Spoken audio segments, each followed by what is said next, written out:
చెప్పండి సార్, ఎక్కడి నుంచి వచ్చారు ఏంటి? నేను actual I'm retired professor from Osmania Institute of Public Enterprise. We have trained IAS IPS officers not less than 2000 people. ఇది నా బ్యాక్గ్రౌండ్. ఇక్కడ ఏంటంటే అసలు యాక్చువల్గా ఒక రెవెన్యూ ఆఫీసర్సు తర్వాత ఒక పోలీసు మీద ఎంతో నమ్మకం ఉంటుంది. కానీ ఇక్కడ నా కేసులో బ్రాహ్మణపల్లి విలేజ్లో మెదక్ డిస్టిక్ అంటే గత సీఎం గారు ఉన్నటువంటి కాన్స్టిట్యూషన్లో అక్కడ నేను విద్యాలయం కూడా పెట్టాను, బిజినెస్ స్కూల్. కానీ ఆ బిజినెస్ స్కూల్ నడవకుండా నాకు రోడ్లు ఆపేసి దాన్ని వేసి ధ్వంసం చేశారు.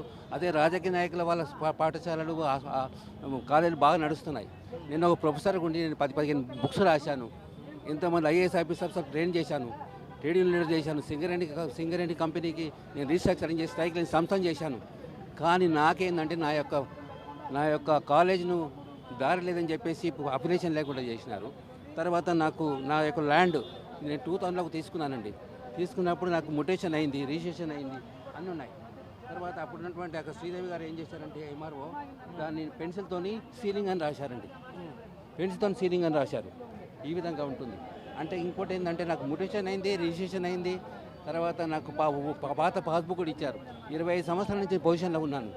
కానీ ఈ మధ్యన గత 1 ఇయర్ కింద అక్కడ లోకల్గా ఒక జయపాల్ అని ఒక టీఆర్ఎస్ లీడర్ మీద రిజిస్ట్రేషన్ చేశారు. సపోజ్ ప్రొబిటెడ్ ల్యాండ్ ఉంటే అతనికి ఎట్లా రిజిస్టర్ చేస్తారు? That's big question mark. తర్వాత నేను ఇచ్చినప్పుడు అప్పుడున్నటువంటి ఎస్పీ గారు పైన యాక్టివ్గా ఉండే మేడం వాళ్ళ మీద ఎఫ్ఐఆర్ బుక్ చేసింది. కానీ ఇప్పుడు చెప్తున్నాడు కాదు దాని తర్వాత 1 వీక్ నీ మీద ఎఫ్ఐఆర్ బుక్ అయింది, నీది అరెస్ట్ వారెంట్ వచ్చిందని నాకు ఇచ్చారండి ఎలక్షన్ ముందు. అంటే ఇది ఎంతవరకు కరెక్టు? అంటే ఒక ప్రొఫెసర్గా ఉండి నేను ఐఏఎస్ ఆఫీసర్లకు, ఎంఆర్ఓలకు, పబ్లిక్ ఎంటర్ప్రైజెస్కు, ప్రభుత్వ రంగ సంస్థలకు లీడర్షిప్ మీద ట్రైనింగ్ ఇచ్చిన నాకే ఈ గతి ఉంటే ఇంకా కామన్ మ్యాన్ ఏంది? ఇప్పుడు రేవంత్ గారు అందరు ప్రామిస్ చేస్తున్నారు. కాబట్టి నాకు కూడా నేను ఏంటంటే ప్రజాపాలన అన్నప్పుడు ప్రజలందరికీ వచ్చింది బాగానే ఉంది. కానీ మేము ఇంతకుముందు కూడా ప్రజాపాలన అని చెప్పేసి ఎవ్రీ మండే తీసుకుపోయి అక్కడ ఇచ్చాము మెదక్లో. కానీ ఏం reply, apply no reply. At least ఇప్పుడు కూడా మీరు ఇచ్చినాక మీరు వెబ్సైట్ పెట్టేసేసి ఒక టైం బౌండ్ పెట్టండి 1 మంత్ లోపల. కాబట్టి ఇమీడియట్గా చేయండి, లేకుంటే మీరు కూడా నమ్మకపోతుంది. కాబట్టి కాంగ్రెస్ గవర్నమెంట్ కూడా నేను ఎక్స్పెక్ట్ చేసేది ఏంటంటే ప్రజలందరూ డిస్ట్రిక్ట్ నుంచి వస్తారు కాబట్టి అప్పటి నుండి పాత ప్రజావాణి కాకుండా ఈ ప్రజాపాలన పర్ఫెక్ట్గా చేయండి. అప్పుడు మీకు కూడా మంచిగా ఉంటుంది, ప్రజలు కూడా మెచ్చుకుంటారు. లోపలికి వెళ్ళి అప్లికేషన్ ఇచ్చాను, నాకు అక్లామెంట్ ఇచ్చారు, వాళ్ళు వస్తుందని చెప్పారు. నేను ఇంతకుముందు కూడా మేము చాలాసార్లు ఇచ్చాము డిస్టిక్లో. డిస్టిక్ ఇచ్చినాము, అప్లై ఎవరు రిప్లై వచ్చిందంటే కాదండి అట్లా కాదు, టైం బౌండ్ ఉందని చెప్తున్నారు. వేర్ ఎక్స్పెక్టింగ్ అట్లీస్ట్ నేను ఆల్రెడీ నా పిహెచ్డి కూడా లీడర్షిప్ అయినండి. నేను లీడర్షిప్ మీద పిహెచ్డి చేశాను. తర్వాత నేను ఎంతోమందికి చేశాను, రాజకీయ నాయకులకు రాజశేఖర రెడ్డి గవర్నమెంట్ ట్రైనింగ్ ఇచ్చాను, చంద్రబాబు గవర్నమెంట్కి ఇచ్చాను, ఎమ్మెల్యే ట్రైనింగ్ ఇచ్చాను. కానీ ఒక ప్రొఫెసర్కి నాకే ఈ గతి పడితే కామన్ మ్యాన్ పరిస్థితి ఏంటి? ఇక్కడ ఏంటంటే పోలీస్ వ్యవస్థను, రెవెన్యూ వ్యవస్థను పూర్తిగా ప్రక్షాళన చేయాలండి. That is the main some drawback. మనము పూర్తిగా రూట్ ప్రాబ్లం చేయకుండా అందరిని పిలుచుకొని రారా అంటే కాదండి. కాబట్టి వాళ్ళకందరికీ కూడా రెస్పాన్సిబుల్ పొజిషన్స్ ఇవ్వాలి. తర్వాత ఆన్సరబుల్ టు పబ్లిక్ చేయాలి. సార్, యాజ్ బీయింగ్ మీరే ఉస్మానియా ప్రొఫెసర్ గారు, సో ఈ 6 గ్యారంటీస్ ఏవైతే ఉన్నాయో అవి ఏమంటారు, మంచిదంటారా మన స్టేట్కి చెడ్డ? అంటే ఒకటి welfare and development should go together. Suppose చిన్న ఎగ్జాంపుల్ చెప్తున్నాను, నేను ముందరనే చూస్తున్నాను చాలామంది సార్ మా పొట్ట కొట్టేశాడు వాళ్ళు అంటున్నారు. వాళ్ళకు కూడా ఆల్టర్నేటివ్గా ఏదైనా చూపించాలి. పూర్తిగా మనము సోమర్థనం చేయొద్దు అండి, కొద్దిగా తగ్గించేసి అయినంత మటుకు ఆ వెల్ఫేర్ స్కీమ్స్ కూడా డెవలప్మెంట్ స్కీమ్స్గా ఇవ్వాలి. నిజంగా రిజర్వ్ సపోజ్ మీరు రైతు బంధు ఇచ్చారండి, ఆ కుండలు గుట్టలకు అందరికి ఇచ్చారు.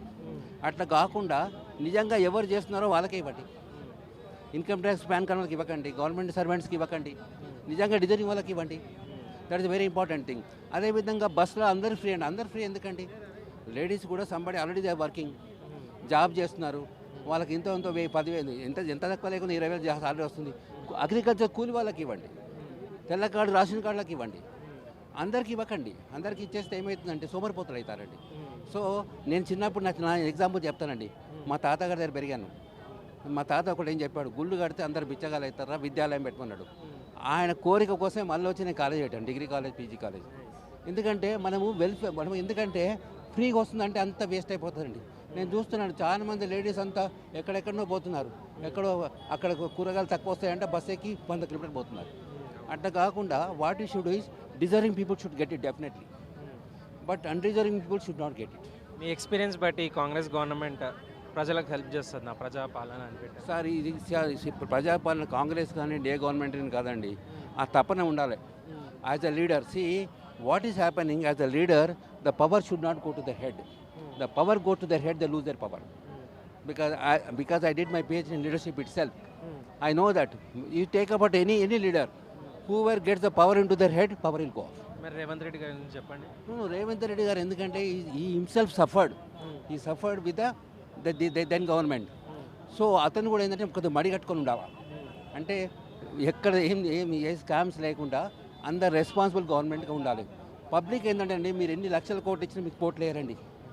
చిన్న ఎగ్జాంపుల్ తీసుకోండి, రాజీవ్ గాంధీ గారు చనిపోక ముందు కాంగ్రెస్ కొద్ది సీట్లు వచ్చినాయి, ఆయన చనిపోయిన తర్వాత ఎమోషనల్గా కాంగ్రెస్కి వచ్చినాయి. ఎన్టీ రామారావు చూడండి 225 సీట్స్ వచ్చినాయి, కానీ లక్ష్మీభారత్ ఒక బ్యాక్ స్పాట్తోని అన్ని పవర్ పోయింది. సో పబ్లిక్లో చూస్తున్నప్పుడు పబ్లిక్ చాలా అబ్జర్వ్ చేస్తారు. సో కాంగ్రెస్ గవర్నమెంట్కు మా యొక్క సజెషన్ ఏంటంటే, you give the welfare to deserving people, but at the same time those are not reserve, don't give such facilities. This is my humble request and advice to the Congress government. Thank you. Thanks sir. చెప్పండి sir, ఎక్కడి నుంచి వచ్చారు ఏంటి? నేను actual I'm retired professor from Osmania Institute of Public Enterprise. We have trained IAS IPS officers not less than 2000 people. ఇది నా background. ఇక్కడ ఏంటంటే అసలు యాక్చువల్గా ఒక రెవెన్యూ ఆఫీసర్స్, తర్వాత ఒక పోలీసు మీద ఎంతో నమ్మకం ఉంటుంది. కానీ ఇక్కడ నా కేసులో బ్రాహ్మణపల్లి విలేజ్లో మెదక్ డిస్టిక్, అంటే గత సీఎం గారు ఉన్నటువంటి కాన్స్టిట్యూషన్లో అక్కడ నేను విద్యాలయం కూడా పెట్టాను, బిజినెస్ స్కూల్. కానీ ఆ బిజినెస్ స్కూల్ నడవకుండా నాకు రోడ్లు ఆపేసి దాన్ని వేసి ధ్వంసం చేశారు. అదే రాజకీయ నాయకుల వాళ్ళ పాఠశాలలు కాలేజీలు బాగా నడుస్తున్నాయి. నేను ఒక ప్రొఫెసర్ ఉండి నేను 10-15 బుక్స్ రాశాను. ఎంతోమంది ఐఏఎస్ ఆఫీసర్స్ ట్రైన్ చేశాను, ట్రేడ్ యూనియన్ లీడర్ చేశాను. సింగరేణి కంపెనీకి నేను రీస్ట్రక్చరింగ్ చేసి స్ట్రైక్ లేని సంస్థ చేశాను. కానీ నాకేందంటే నా యొక్క కాలేజ్ను దారి లేదని చెప్పేసి అప్లికేషన్ లేకుండా చేసినారు. తర్వాత నాకు నా యొక్క ల్యాండ్ నేను 2000లోకి తీసుకున్నానండి. తీసుకున్నప్పుడు నాకు ముటేషన్ అయింది, రిజిస్ట్రేషన్ అయింది, అన్నీ ఉన్నాయి. తర్వాత అప్పుడు ఉన్నటువంటి అక్కడ శ్రీదేవి గారు ఏం చేశారంటే, ఎంఆర్ఓ దాన్ని పెన్సిల్తోని సీలింగ్ అని రాశారండి. పెన్సిల్తో సీలింగ్ అని రాశారు. ఈ విధంగా ఉంటుంది. అంటే ఇంకోటి ఏంటంటే, నాకు ముటేషన్ అయింది, రిజిస్ట్రేషన్ అయింది. తర్వాత నాకు పాత పాస్బుక్ కూడా ఇచ్చారు. 25 సంవత్సరాల నుంచి పొజిషన్లో ఉన్నాను. కానీ ఈ మధ్యన గత 1 ఇయర్ కింద అక్కడ లోకల్గా జయపాల్ అని ఒక టీఆర్ఎస్ లీడర్ మీద రిజిస్ట్రేషన్ చేశారు. సపోజ్ ప్రొహిబిటెడ్ ల్యాండ్ ఉంటే అతనికి ఎట్లా రిజిస్టర్ చేస్తారు? That's big question mark. తర్వాత నేను ఇచ్చినప్పుడు అప్పుడున్నటువంటి ఎస్పీ గారు పైన యాక్టివ్గా ఉండే మేడం వాళ్ళ మీద ఎఫ్ఐఆర్ బుక్ చేసింది. కానీ ఇప్పుడు చెప్తున్నాడు కాదు దాని తర్వాత 1 వీక్ నీ మీద ఎఫ్ఐఆర్ బుక్ అయింది, నీది అరెస్ట్ వారెంట్ వచ్చిందని నాకు ఇచ్చారండి ఎలక్షన్ ముందు. అంటే ఇది ఎంతవరకు కరెక్ట్? అంటే ఒక ప్రొఫెసర్గా ఉండి నేను ఐఏఎస్ ఆఫీసర్లకు, ఎంఆర్ఓలకు, పబ్లిక్ ఎంటర్ప్రైజెస్కు, ప్రభుత్వ రంగ సంస్థలకు లీడర్షిప్ మీద ట్రైనింగ్ ఇచ్చిన నాకే ఈ గతి ఉంటే ఇంకా కామన్ మ్యాన్ ఏంది? ఇప్పుడు రేవంత్ గారు అందరు ప్రామిస్ చేస్తున్నారు. కాబట్టి నాకు కూడా నేనేందంటే, ప్రజాపాలన అన్నప్పుడు ప్రజలందరికీ వచ్చింది బాగానే ఉంది. కానీ మేము ఇంతకుముందు కూడా ప్రజాపాలన అని చెప్పేసి ఎవ్రీ మండే తీసుకుపోయి అక్కడ ఇచ్చాము మెదక్లో. కానీ ఏం అప్లై నో రిప్లై. అట్లీస్ట్ ఇప్పుడు కూడా మీరు ఇచ్చినాక మీరు వెబ్సైట్ పెట్టేసేసి ఒక టైం బౌండ్ పెట్టండి 1 మంత్ లోపల. కాబట్టి ఇమీడియట్గా చేయండి, లేకుంటే మీది కూడా నమ్మకపోతుంది. కాబట్టి కాంగ్రెస్ గవర్నమెంట్ కూడా నేను ఎక్స్పెక్ట్ చేసేది ఏంటంటే, ప్రజలందరూ డిస్ట్రిక్ట్ నుంచి వస్తారు కాబట్టి అప్పటి నుండి పాత ప్రజావాణి కాకుండా ఈ ప్రజాపాలన పర్ఫెక్ట్గా చేయండి. అప్పుడు మీకు కూడా మంచిగా ఉంటుంది, ప్రజలు కూడా మెచ్చుకుంటారు. లోపలికి వెళ్ళి అప్లికేషన్ ఇచ్చాను, నాకు అక్నామెంట్ ఇచ్చారు, వాళ్ళు వస్తుందని చెప్పారు. నేను ఇంతకుముందు కూడా మేము చాలాసార్లు ఇచ్చాము డిస్టిక్లో. డిస్టిక్ ఇచ్చినాము, అప్లై ఎవరు రిప్లై వచ్చిందంటే కాదండి అట్లా కాదు, టైం బౌండ్ ఉందని చెప్తున్నారు. వేర్ ఎక్స్పెక్టింగ్ అట్లీస్ట్ నేను ఆల్రెడీ నా పిహెచ్డి కూడా లీడర్షిప్ అయినండి. నేను లీడర్షిప్ మీద పిహెచ్డి చేశాను. తర్వాత నేను ఎంతోమందికి చేశాను, రాజకీయ నాయకులకు రాజశేఖర రెడ్డి గవర్నమెంట్ ట్రైనింగ్ ఇచ్చాను, చంద్రబాబు గవర్నమెంట్కి ఇచ్చాను, ఎమ్మెల్యే ట్రైనింగ్ ఇచ్చాను. కానీ ఒక ప్రొఫెసర్కి నాకే ఈ గతి పడితే కామన్ మ్యాన్ పరిస్థితి ఏంటి? ఇక్కడ ఏంటంటే పోలీస్ వ్యవస్థను, రెవెన్యూ వ్యవస్థను పూర్తిగా ప్రక్షాళన చేయాలండి. That is the main some drawback. మనము పూర్తిగా రూట్ ప్రాబ్లం చేయకుండా అందరిని పిలుచుకొని రారా అంటే కాదండి. కాబట్టి వాళ్ళకందరికీ కూడా రెస్పాన్సిబుల్ పొజిషన్స్ ఇవ్వాలి. తర్వాత ఆన్సరబుల్ టు పబ్లిక్ చేయాలి. సార్, యాజ్ బీయింగ్ మీరే ఉస్మానియా ప్రొఫెసర్ గారు, సో ఈ 6 గ్యారంటీస్ ఏవైతే ఉన్నాయో అవి ఏమంటారు, మంచిదంటారా మన స్టేట్కి చెడ్డ? అంటే ఒకటి welfare and development should go together. Suppose చిన్న ఎగ్జాంపుల్ చెప్తున్నాను, నేను ముందరనే చూస్తున్నాను చాలామంది, సార్ మా పొట్ట కొట్టేశాడు వాళ్ళు అంటున్నారు. వాళ్ళకు కూడా ఆల్టర్నేటివ్గా ఏదైనా చూపించాలి. పూర్తిగా మనము సోమరితనం చేయొద్దు అండి. కొద్దిగా తగ్గించేసి అయినంత మటుకు ఆ వెల్ఫేర్ స్కీమ్స్ కూడా డెవలప్మెంట్ స్కీమ్స్గా ఇవ్వాలి. నిజంగా రిజర్వ్ సపోజ్ మీరు రైతు బంధు ఇచ్చారండి, ఆ కుండలు గుట్టలకు అందరికి ఇచ్చారు. అట్లా కాకుండా నిజంగా ఎవరు చేస్తున్నారో వాళ్ళకే ఇవ్వండి. ఇన్కమ్ ట్యాక్స్ పాన్ కార్డ్ వాళ్ళకి ఇవ్వకండి, గవర్నమెంట్ సర్వెంట్స్కి ఇవ్వకండి, నిజంగా డిజైనింగ్ వాళ్ళకి ఇవ్వండి. That is very important thing. అదేవిధంగా బస్సులో అందరు ఫ్రీ అండి, అందరు ఫ్రీ ఎందుకండి? లేడీస్ కూడా somebody already they working, job చేస్తున్నారు, వాళ్ళకి ఇంత 10,000 ఎంత తక్కువ లేకుండా 20,000 సాలరీ వస్తుంది. అగ్రికల్చర్ కూలి వాళ్ళకి ఇవ్వండి, తెల్ల కార్డు రేషన్ కార్డులకు ఇవ్వండి, అందరికి ఇవ్వకండి. అందరికి ఇచ్చేస్తే ఏమవుతుందంటే సోమరిపోతులు అవుతారండి. సో నేను చిన్నప్పుడు నా ఎగ్జాంపుల్ చెప్తానండి. మా తాతగారి దగ్గర పెరిగాను. మా తాత ఒకటి ఏం చెప్పాడు, గుళ్ళు కడితే అందరు బిచ్చగాలు అవుతారా, విద్యాలయం పెట్టుకున్నాడు. ఆయన కోరిక కోసం మళ్ళీ వచ్చి నేను కాలేజ్ పెట్టాను, డిగ్రీ కాలేజ్, పీజీ కాలేజ్. ఎందుకంటే మనం ఎందుకంటే ఫ్రీగా వస్తుందంటే అంత వేస్ట్ అయిపోతుందండి. నేను చూస్తున్నాను చాలామంది లేడీస్ అంతా ఎక్కడెక్కడనో పోతున్నారు, అక్కడ కూరగాయలు తక్కువ వస్తాయంటే బస్ ఎక్కి 100 కిలోమీటర్లు పోతున్నారు.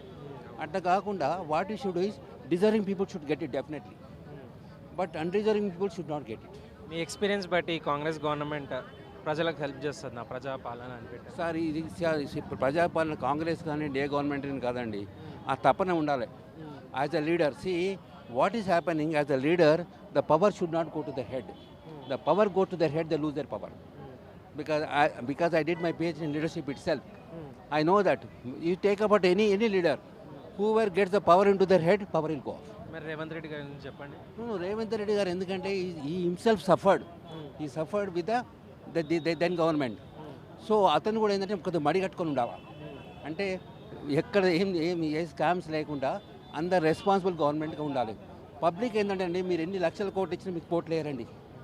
చిన్న ఎగ్జాంపుల్ తీసుకోండి, రాజీవ్ గాంధీ గారు చనిపోక ముందు కాంగ్రెస్ కొద్ది సీట్లు వచ్చినాయి, ఆయన చనిపోయిన తర్వాత ఎమోషనల్ కాంగ్రెస్కి వచ్చినాయి.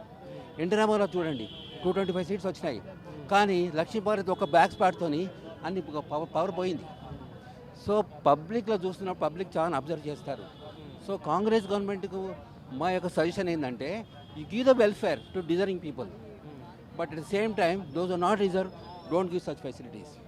This is my humble request and advice to the Congress government. Thank you. Thanks, sir.